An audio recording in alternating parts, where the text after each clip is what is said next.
Make me proud today, Secretary Kerry. Stand up for us and say, you're going to obey the Constitution, and if we vote you down, which is unlikely, by the way, but if we do, you would go with what the people say through their Congress, and you wouldn't go forward with a war that your Congress votes against. Can you give me a better answer, Secretary Kerry? I can't give you a different answer than the one I gave you. I don't know what the President's decision is, but I will tell you this. It ought to make you proud because he still has the constitutional authority, and he would be in keeping with the Constitution.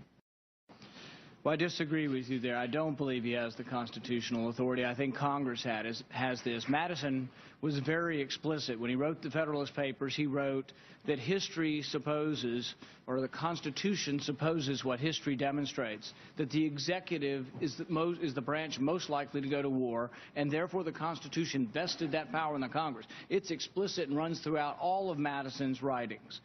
This power is a congressional power, and it is not an executive power. They didn't say big war, small war. They didn't say boots on the ground, not boots on the ground. They said declare war. Ask the people on the ships launching the missiles whether they're involved with war or not.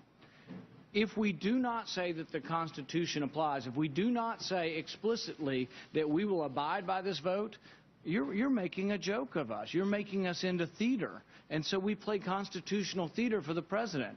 If this is real, you will abide by the verdict of Congress. You're probably going to win. Just go ahead and say it's real, and let's have a real debate in this country and not a meaningless debate that in the end you lose and you say, oh, well, we had the authority anyway. We're going to go ahead and go to war anyway. A couple of items.